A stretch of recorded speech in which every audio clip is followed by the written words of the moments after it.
I'm Mike Rogers at the KCAL studios here on the desk. We're breaking into programming right now to bring you a live LAPD pursuit. We have Desmond Shaw overhead. Des, how did this all start?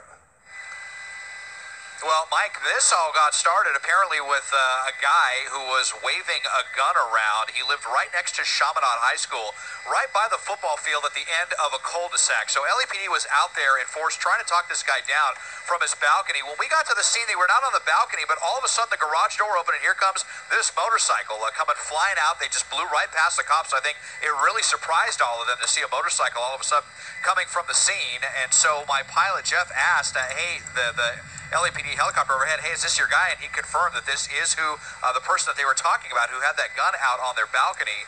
LAPD tells us that this person suffers from depression and mental illness, so obviously a very volatile situation. It's unclear if they have that gun on them. You can see this bike does have some pretty decent-sized storage compartments, so certainly a possibility. LAPD is just probably going to make that assumption that this person is armed and dangerous, even without knowing that for sure. So we are on streets here of the San Fernando Valley. Get my map tracker up here for you in just a second. But this motorcycle has obviously a really big advantage. They've already been able to squeeze through a pedestrian walkway to get out of a cul-de-sac and out onto a Wood Lake Boulevard. Coming to a stop now. We'll see what their next move is, Mike. Yeah, and Des, you talk about, having the ability to get through that gate there. I mean, they also, now he's at gunpoint. Let's see. Whoa. Yeah, so they also don't have a lot of tools in their tool bag here. Spike strips are out of the question. A pit maneuver is not going to happen. You know, Des, this was I would call it at least a barricade or almost a barricade when this started over there. And I was just kind of looking back at your video. I mean, did you see SWAT at all out yet? LAPD's Metro? I did not. I was assuming that this was going to turn into a SWAT situation because that's usually what happens with these kind of things. Of course, as we know, it can take a pretty long time for that to develop.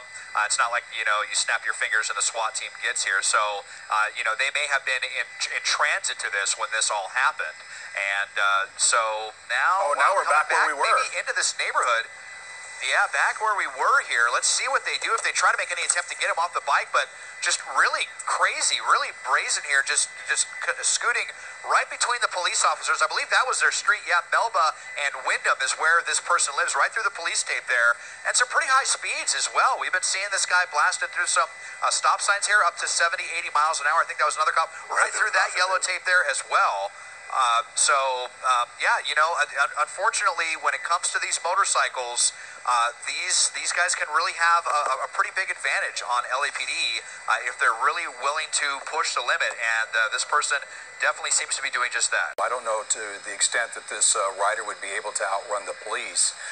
He is obviously very skilled, as we're taking a live look here at this continuing coverage of this LAPD pursuit. Very volatile situation, especially now that, as Mike's telling us that they were not able to recover a weapon at that residence. And you can see, the storage compartments on the back of this bike right now. So this is just all really trending badly. We're still kind of in rush hour traffic. I mean, considering it's a Thursday as well, we're definitely going to have some heightened traffic out here as we're on Valley Valley Circle. As Desmond gets a nice tight shot there, you can see he is, he's talking to them, he's yelling at them. So hopefully these, the good part about him coming to a stop at the intersections like he's supposed to do, hopefully that's giving these officers a chance to maybe try and reason with him a little bit, because obviously they're not going to be able to do that over the phone, because he's driving this motorcycle. And Des, is that a red light? I believe that was a red light. Yeah, the traffic from Calabasas Road there was trying to go, and then he just went right through it. So now we are on to Mullholland Drive. Valley Circle turns into Mullholland Drive. We're south of the 101 freeway, and when you consider that this person is not in a good frame of mind, it just adds another sense of danger to this whole thing. We've seen some motorcycle pursuits end in the worst possible way.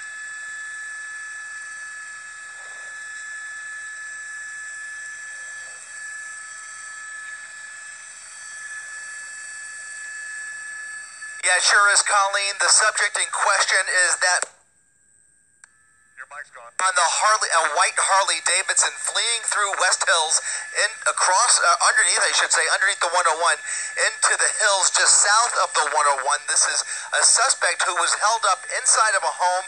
Officers responding to a domestic dispute inside that home When officers got there, they arrived and encountered that suspect with a weapon. He pointed the gun at police officers and somehow managed to get on his motorcycle, bypassing first responders and then fleeing the scene of that barricade scene. And now you can see the pursuit is on as he continues at a high rate of speed up Old Topanga Road to Old Topanga Canyon Road with about a half a dozen black and whites behind him. So they did not recover that gun at the scene. It's believed that he may still be armed and very dangerous as he's refusing to pull over, stopping for some of the stoplights and stop signs, obeying some laws, but refusing to pull over and ignoring all of the commands by those pursuing units. It's a situation where not only are you protecting the public, but also you have that motorcyclist who, if he wipes out, his safety is obviously a major concern as well. They want him alive, if at all possible.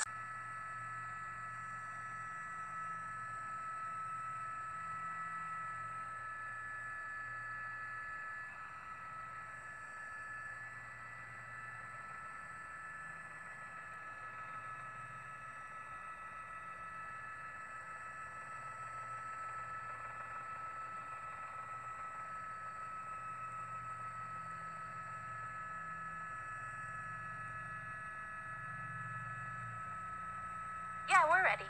We got him now.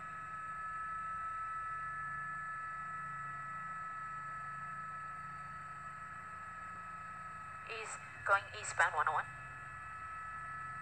Looks like LAPD has backed off a little bit. They still have their helicopter overhead. And I mean, just be getting right off the freeway now. One exit over here at Topanga Canyon. Yep. And Jeff, really quick, I just want to give you an update. I'm listening to the broadcast that's being put out to the CHP officers, and that broadcast is indicating he actually has 2 types of firearms on him. Oh, is that right? So LAPD believes that he is not armed with just 1 gun, but now 2.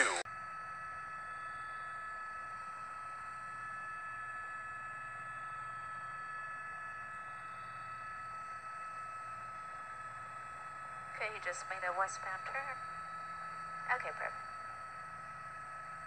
This is about the closest glimpse that we've gotten of him. He is, I don't know, roughly in his maybe late 40s, early 50s, I would say, just judging from our vantage point, obviously limited perspective here. But as he makes his way now off Ventura onto Dumetz Road,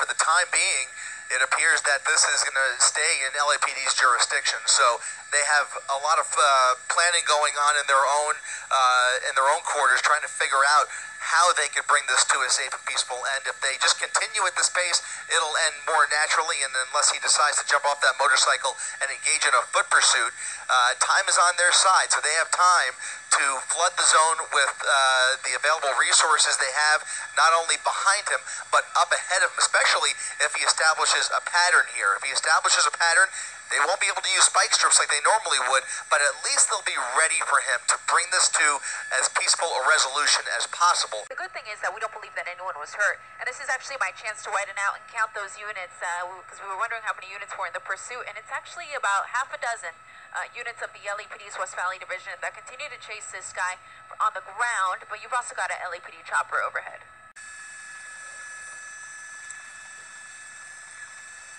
It's very rare. It is rare indeed. You know, these are the ones that tend to get away. And if he's a known suspect, they could always, catch up with him later. But the charges here are a particular concern. The real risk here is that he was seen with that weapon, whatever it may be, whether it was a handgun or a long gun or something of that nature.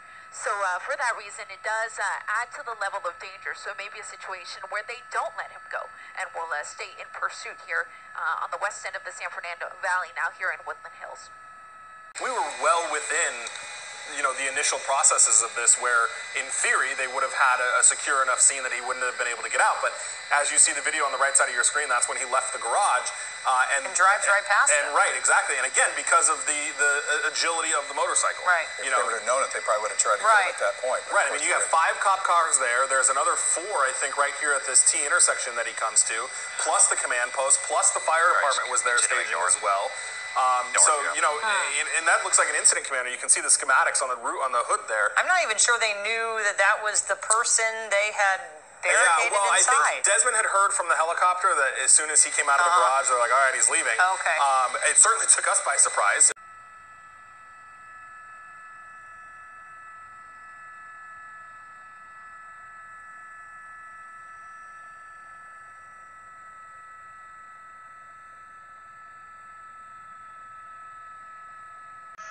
Suspect has stopped, but he's going to continue on, and the officers go back into their vehicles as the motorcyclist continues northbound Shoup.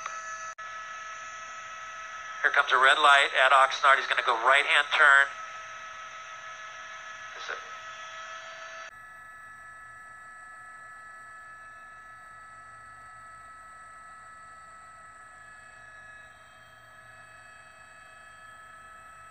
Yeah, it's unclear what his pattern is, if he has one, but just staying on surface streets here in Woodland Hills. He's going around these large neighborhoods here. He's no longer in the hills where he was doing something of a loop. He came back under the 101 freeway, which tells me he doesn't have a real clear destination in mind.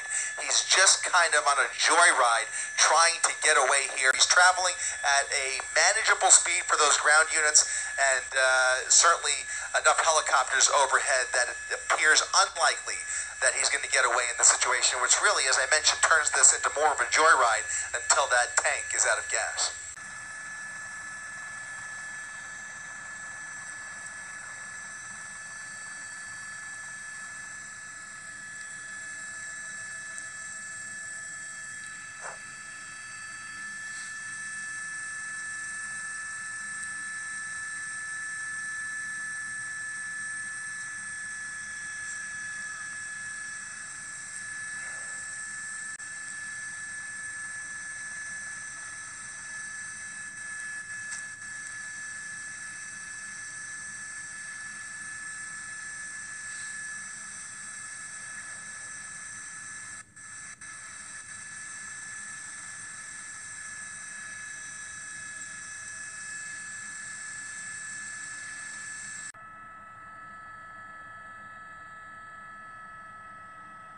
This is Gil Davis up in Sky 5. We're over a pursuit of a motorcyclist here. The LAPD is in pursuit of what they're saying is armed and dangerous individual on this motorcycle. You can see them every time he stops at these red lights for whatever reason.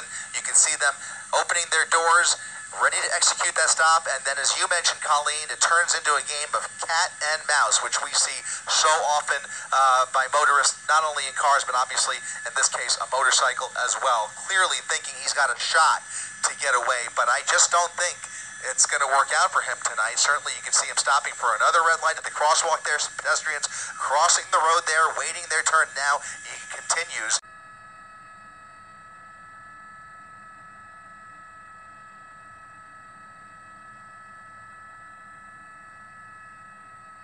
Going away from Topanga Canyon back into the residential areas of Woodland Hills and then soon the West Hills area, only about a mile or so from where this all started, and looping back around again. Here he comes, setting up for a right turn. We can stay right here, Rick. Here he comes back at us.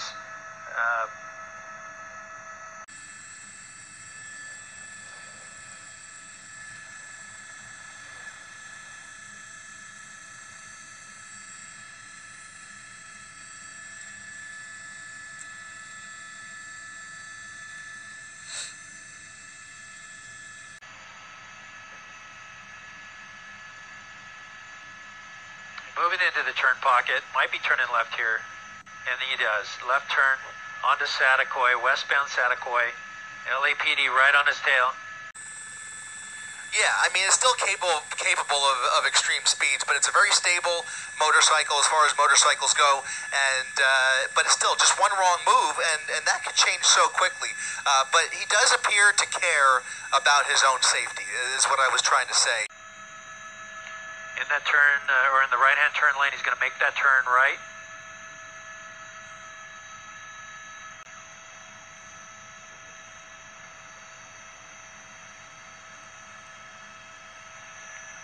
Back on Glade again, southbound Glade. right turn it looks like he's setting up for. He's got to cross traffic, and he's going to hit the gas onto Sherman Way.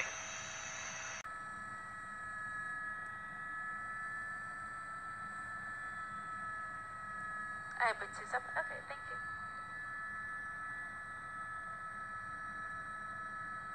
Okay, cool, I got it.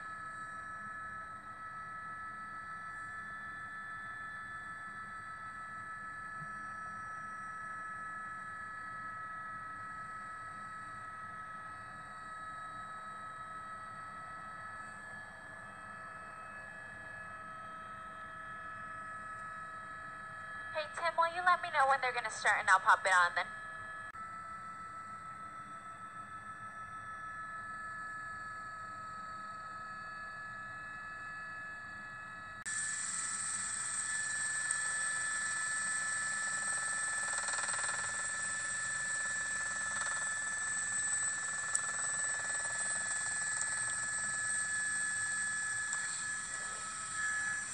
Yep.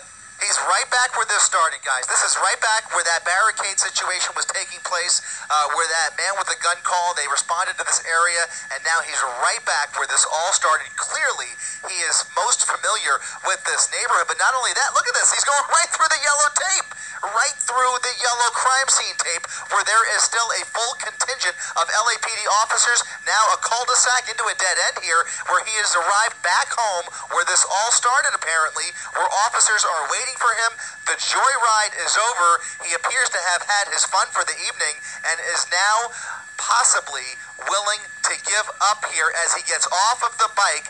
The fun is over for him. He enjoyed that, guys. This was a game for him from the minute he got on that motorcycle, and now they are taking him down. They are taking him down in the middle of a large crime scene where there are dozens of officers. He drove right into the bee's nest and under the yellow crime scene tape, only to arrive at what appears to be either his home or a residence that he is familiar with. In any event, he brought her right back to where it all started, where they are now taking him into custody. He appears to have given up, but not without a wild joyride through the West San Fernando Valley.